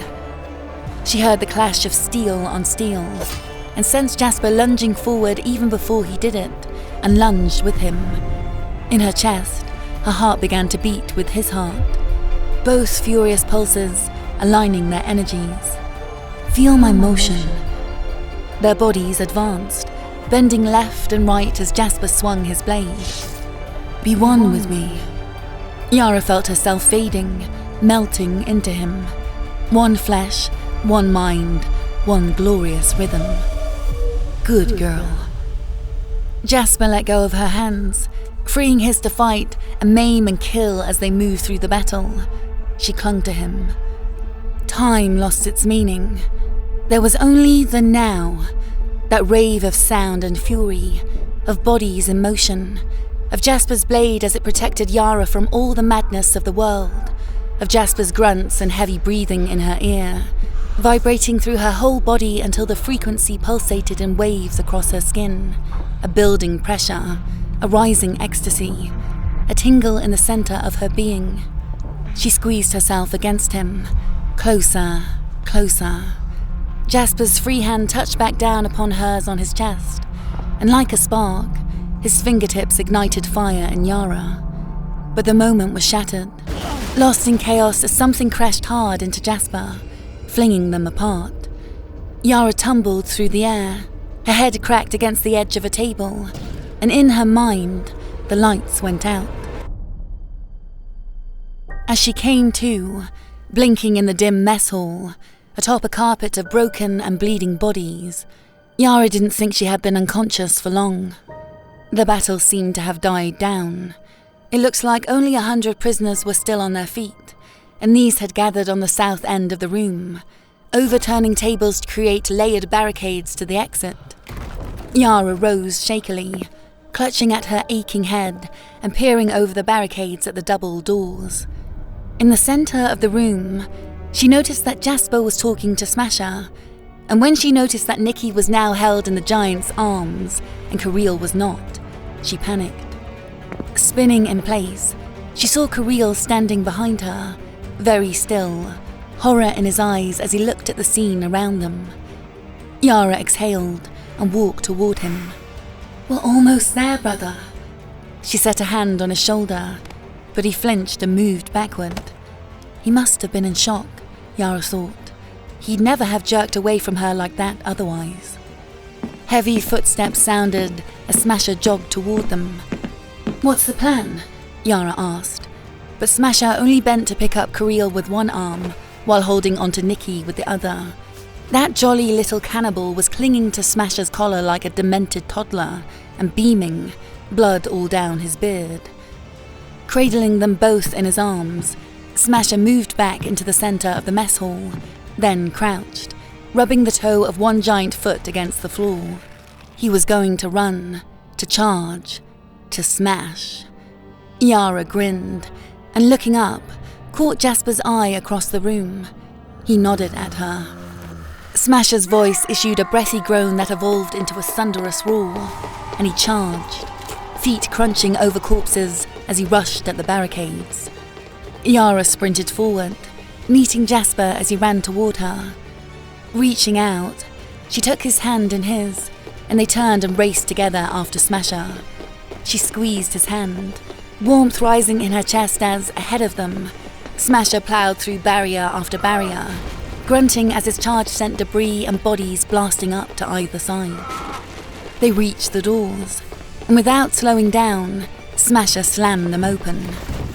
An armed CO had been hiding on the other side, stacking furniture against the doors, and as Yara clambered over the wreckage and into the hall, she saw the guard fall beneath Smasher's charge. Hurrying to the spot, she grabbed his assault rifle. Behind them, the survivors in the mess hall were running toward the hallway. Yara fired a volley of bullets, and they scattered, falling back. Jasper moved to close the doors again and jammed wreckage through the handles to seal them shut. Yara turned to peer past Smasher, who was bent and panting, to the end of the hall, to the metal detectors and the atrium. We made it! She gushed, jogging forward. But as she neared the corner, Jasper shouted, "Wait!" and she slid to a stop. Jasper walked up beside her with the others. Use your eyes! He sneered, pointing into the atrium. Or, your eye. Yara peered around the corner and saw them. Bodies, lots of them, dressed in orange and lying in puddles of blood. See? Other prisoners had the idea to make a run for the front doors, so there's a guard in there, shooting them as they come. Yara exhaled and nodded. That was stupid of her. She couldn't lose focus, not now, not when they were so close. Oh, shit, right. She held up her gun. Well, how about you distract them, while I take them out? Jasper stared at her, his mouth a tight line. What's the matter? Yara whispered. Don't you trust me? Even as these words left her mouth, Yara saw Jasper's face change. His scarred cheek flinched and his eyes blazed. Her words had triggered something in him, a memory they shared, of the end of another battle, when Yara had brandished a golden revolver and Jasper had grasped a bloody cleaver. They had achieved a victory that night as well, and then they had turned on each other. For half a second, Yara feared Jasper would strike her down there and then, slicing the right head of her neck. They said consciousness survived decapitation, didn't they? For a second or something? What would that be like? To be only a head toppling from your shoulders, the spinning world, the last thing you see. Banging from the corridor behind them startled her. The gangsters in the mess hall were trying to break out. She turned back to Jasper, but he had already crouched and dragged the nearest jumpsuited corpse toward them, then lifted it onto his shoulder like a shield of meat. Don't miss, he told her, and he sprinted forward into the atrium. Immediately, shots rang out in a fiery stream at Jasper. Yara sucked in a breath, spun around the corner, and raised the rifle to her eye. The gunman was high up in the rafters above the doors, lost in shadow, but she aimed at the flashes of his own gunfire and pulled the trigger. Both guns went quiet, and a second later, the guard fell limply from his hiding place and crashed onto the tile floor. Yara looked at Jasper, who dropped the corpse and started walking toward the front doors of All Saints Prison. Yara moved to join him, then Nicky, who was back on his feet, and Smasher, holding Kirill. Holy shit, she had pulled it off. All that stood between them and the wintry night were the locked front doors and a loop of chains strung around their handles, both of which Smasher could make quick work of. Then, with a few steps to go, Yara glanced over at the far wall and saw another face staring back at her. Several faces. Half a dozen armed guards were huddled around the edge of a security door. One of them caught her eye and gasped. Yara and the others froze in place, staring at the guards, who stared back, their eyes wide as they took in the sight of bloody, one-eyed Yara with the gun, the infamous sundown slasher with his meat cleaver, the bloody bearded Christmas cannibal, and Dermot, Smasher, McMurrow. The ginger giant held up his free hand and waved hello. "Nope," said the guard in the front, reaching to shut their door and lock themselves in the security room. Yara exhaled. That made sense. She knew what shit pay the COs received. The front doors crashed open as Smasher kicked them, and they were instantly hit by a shocking blast of frigid air and wind-swept snow. She caught Kirill's eyes where Smasher held him, nodded to him, then watched as the huge fugitive ducked and walked out of the prison and into the snowstorm, old Nicky at his heels. Even as Yara moved into the doorway, her view of them descending the steps was lost in the wintry squall. And as Yara moved to follow, an alarm went off in her brain. She knew the feeling well, that animal instinct for sensing impending violence, the tightening in the chest, the adrenaline dump, the way the muscles clenched, ready to spring. You don't survive a childhood like Yara's without developing that instinct. Many thoughts raced through her mind in a moment. She felt the looming presence of Jasper right beside her, and the blade in his hand, and all the contradictory feelings he must surely have for her. Scorn and desire, gratefulness and a bitter grudge, hate and love. What was it her father had said about that? Love and hate so closely intertwine that you cannot see the difference between them. That is what family is. Oh yes, it was true. Jasper was her family now, as much as Creepypasta was. Bonded eternal. And family, Yara knew all too well. Family was dangerous. Her finger moved to the trigger of the assault rifle in her hands, and as casually as she could, she turned, casting a glance at the sundown slasher, even as he stared at her, the glow of vengeance on his scar-crossed face, his right hand beginning to lift his weapon into the air.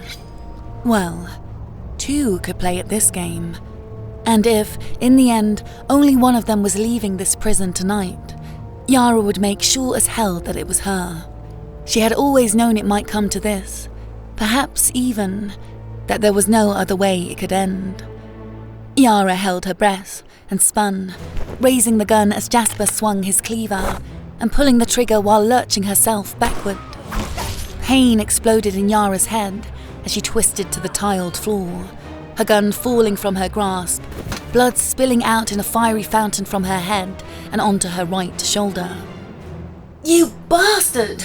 She shrieked, clutching at the horizontal gash on the side of her head and at the missing upper half of her right ear. Bitch! Yelled Jasper. His left arm hung limp at his side, blood soaking the tattered elbow of his jumpsuit where Yara's bullet had struck him. His cleaver had spun across the snowy floor. You were going to betray me? Yara's mouth fell open. What? You were going to betray me, weren't you? Jasper glared at her. I don't know.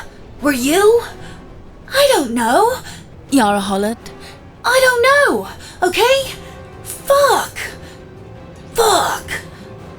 For a long moment, they lay on the blood-slicked floor, breathing hard, staring at each other as bitter snow swirled around them. Then, from the hall, they heard the doors of the mess hall smash open, and dozens of prisoners sprinting toward the atrium. Trying not to slip in her own blood, Yara scrambled to her feet, even as Jasper came sliding and stumbling toward the opened front doors. Yara turned and grabbed the door frame to pull herself out, but Jasper squeezed in next to her, shoving her hard. She pushed back, but he swung his right hand down in a vicious slap. Yara grunted, seeing stars, and the next thing she knew, she laid sprawled out on the atrium floor again, and Jasper was disappearing into the snow outside. Bloody hell, she hissed through gritted teeth. She tried to rise, but slipped again, landing on her tailbone. The room was spinning. Both her ears were ringing and throbbing in agony. She could barely hear the sound of running feet as prisoners streamed around the corner and into the atrium. Turning her head, she saw them, 24 furious faces standing in a row, looking around at the carnage in the room, then at the winter storm raging outside. One of the gangsters grinned and stepped toward the exit, but stopped almost at once. The wailing of police sirens had risen over the sound of the wind, coming closer. She saw the men hesitate, but the one in front shifted his gaze onto her instead, and his grin widened. He started toward her, eyes hungry, ready for one final act of violence. Yara scrambled backward along the floor, feet kicking at the slick tiles. Her back collided with the wall. No, not the wall, the security door. Her attacker reached out his bloody hands for her throat. Yara acted on instinct, reaching over her head and pounding on the door. This is the police, she screamed. Help us out! The door cracked open. A guard within looked at her confused, then around at the oncoming prisoner and those behind him. The inmates charged. Yara threw herself flat as the guards flung open the door and opened fire. She army crawled toward the front doors, bullets and snow whizzing over her head as bodies flailed and piled onto one another. A wall of icy air stung her skin, as she wriggled through the doors and, gripping at the edge of the top stair, pulled herself over it. Then the world dissolved into a grey blur as Yara tumbled down the snowy steps and hit the icy pavement. The howl of the wind, the blast of the guns inside the atrium, and the shriek of sirens and a car's engine revving, they all blended into a muted roar in Yara's ears as she rose, shakily, and stumbled across the lane toward the visitor parking lot. To her right, a pair of headlights beneath flashing red and blue almost hit her as she hurried into the blinding snow. She was dizzy, injured, and so cold it felt like there was no blood left in her veins. But she stumbled on, almost screaming as she suddenly came upon a figure in the storm, a thin figure standing alone in an orange jumpsuit. "Creole!" Yara sobbed, throwing her arms around her brother, but they were both so weak they almost fell over. "Where are the others?" Backing out of the hug, she looked at him. His lips were purple in the dim light. I don't know. I told the big guy I wouldn't leave without... He tried to raise a hand to stroke her face, but it was shaking too badly. Come on. She wrapped an arm around him and led him the final few meters to Charlie's car. Only... What? No! No, no, no, no, no! The car was gone, and on the ground where it had been, fresh tire marks showed that a speedy getaway had occurred. What the fuck? Why, Charlie? She turned in place, the bitter cold of the night churning around her. They were so close. The gates were open. Only one police car had arrived so far, but more would soon follow. Yara locked her gaze on the coloured lights flashing through the snow. Stay here, she said to Creole, and get down. Don't come until I tell you. But Yara... Yara hurried back the way they had come, leaning against the wind, crystals of ice gathering in her eyelashes. As she emerged from the snow and approached the police car, she saw that 2 officers had climbed out, but were yet to approach the prison. A male officer was on the far side of the car, a shotgun in one hand, a police radio in the other. On Yara's side, a female officer had her pistol out and was turned to face the central building. Help! Yara called out. It wasn't hard to make her voice sound weak or her face look desperate. The cop started turning with her gun raised. I'm a lawyer, Yara stammered, stumbling toward her. I was in there. Oh, gushed the police officer, lowering her weapon. Oh, you poor thing. Here, let me help. Yara lunged, grabbing the officer's wrists and forcing the pistol up as they both slipped and fell together against the police car. Jamming the barrel against the underside of the cop's chin, Yara pulled the trigger. As the body crumpled into the snow, Yara grabbed the pistol and straightened up to aim at the other officer, but he had already raised his shotgun.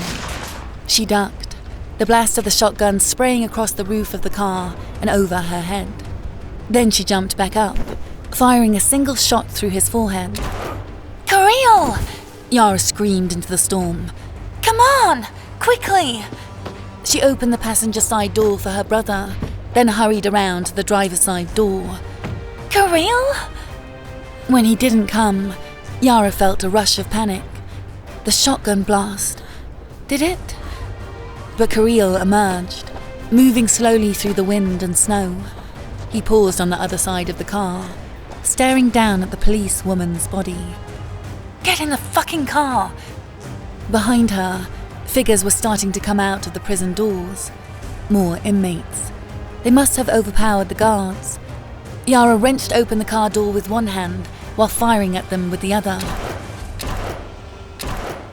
Then threw herself in the driver's seat. Beside her, Creole climbed inside, wheezing and shaking. Yara threw the car into drive and kicked at the gas.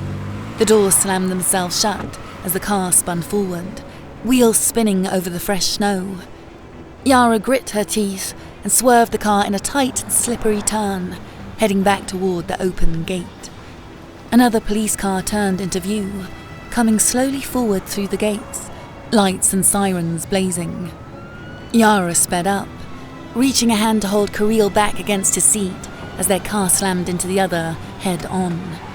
There was a crunch of steel and a scream of squealing tires, but Yara's speed sent the other police car drifting backward on the icy pavement. As it careened out of the gates and onto the road, Yara turned hard to the right. Her car scraped against the other in a spray of sparks and shoved it into a wild spin as Yara maneuvered theirs out onto the road. Her back tires fishtailed wildly. Letting go of Kirill, she grabbed the wheel in both fists and jerked it carefully from side to side to compensate, every muscle in her face tense with concentration. As the car straightened out and barreled onward, Yara looked in her rearview mirror at the line of the oncoming police lights just visible through the storm, approaching from the highway. Don't follow. Turn into the prison. Don't follow. One by one, they turned into the prison. Behind the wheel, Yara exhaled a long, shaky breath and began to laugh. 5 minutes later, shaking from adrenaline, Yara pulled over by the side of a residential street in a pleasant family neighborhood. Christmas lights on the houses glowed red, green, and blue. Putting the car into park and holding her bruised and bloody hands in front of the car's heater, she let out a low whistle. Holy fuck! I cannot believe all that just happened. She smiled over at Kirill, who was hugging the seatbelt in both skeletal hands, his silhouette hunched in the seat. I don't, he whispered, voice cracking. I don't understand what's happened. You're out, she shouted, shaking his shoulder. I know that was pretty rough for you, but don't worry. You're safe now, and I know a great doctor. We'll hotwire one of the minivans in these driveways and head over there in a minute. Charlie's probably already there. Charlie. Damn, I know I should be mad at him for getting cold feet and fleeing, but honestly, I'm just excited to tell him what happened. I did it. Wow. She shook her head, still giddy with delirium, unable to get her aching mouth to stop smiling. Reaching up, she switched on the car's interior light. Okay, any chance there's a... Yes! Cell phone on the floor, right there by your feet. Awesome. Can you hand that to me, or... Kirill didn't move. Sighing, Yara leaned down and picked up the cell phone. The cop who it belonged to hadn't even bothered programming a passcode. Easy peasy. She entered Charlie's cell number, then leaned back against the headrest while it rang. After a few seconds, the call was answered. Charlie! She shouted into the phone. Where the hell are you? We got out. I stole a cop car. I'm heading west. I'll need to change cars soon, but I think I'll make it. This snow is a big help, and I did it. Charlie, I got him. I got Kirill. She waited, panting slightly. Charlie? Are you there? On the other end of the call, she could hear a car in motion and a man's breathing, slow and deep. Impressive. Yara froze, her brain struggling to process. She didn't know what to say or what to feel. You... too, she finally heard herself say. Shaking herself, Yara sat forward in the seat. But, Jasper, what happened to Charlie? What did you do? He's right here, with me. He's a really good driver. I can see why you hired him. Yara closed her eyes. Do not hurt him, Jasper. Do you hear me? You owe me that. I am the only reason you're not still locked in that tower. On the other end of the line, Jasper was silent. And... Yara opened her eyes, her breath now shallow. You and me were... I mean, there's still a... well, you know. Her fingers tightened on the phone, and her teeth clenched. Unless something bad happens to Charlie. Jasper, tell me you understand. She heard his sharp intake of breath, and could sense the gleam in his eyes. Be careful driving tonight, Yara. Promise me you won't hurt him, she screamed into the phone. The roads are slick. Jasper, please. TTYL. The call ended. Yara stared at the phone, her emotions flickering between horror and something else. Are you all right? Yara swallowed, then looked at him. Be fine. Yes, we'll get Charlie back. Definitely. And then... Yara's eyes twinkled. Then we leave, said Kirill. We have to leave the city, leave the country, as soon as we can, tonight, like we always said. Yara smiled sympathetically. It's okay, Kirill. I know you're frightened, but things are different now. I can be the protector now. I can keep you safe. He had a crazy, haunted look on his face as he stared at her. What happened to you, sister? Yara felt her expression darken. What happened was, I just saved your ass. I saw you tonight, he said, his eyes filling with tears. Your face, as you killed all those men, that cop, and I saw you with him, Yara. You're free because of what we did. Is that why you came tonight? Just for me, truly? Yara felt the urge to slap him. Oh, fuck you, Kirill. You want to lecture me about violence now? What about you, huh?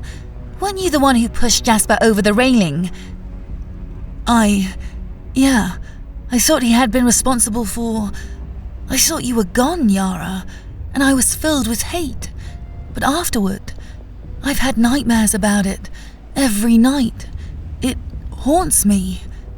But you? All this? You like it, don't you? You have embraced all that we swore to reject. I'm not like him! She screamed, the salty sting of tears returning to her eye and eye socket. Or, no. Actually, in some ways, I am. I am a child of the wolf. We both are. But it's complicated. So much has happened, brother. And in planning all of this, in pulling this off, I've come to see things in a new light. The smile returned to her lips as she faced him. Think about it. All those gangs in the prison, fighting over nothing.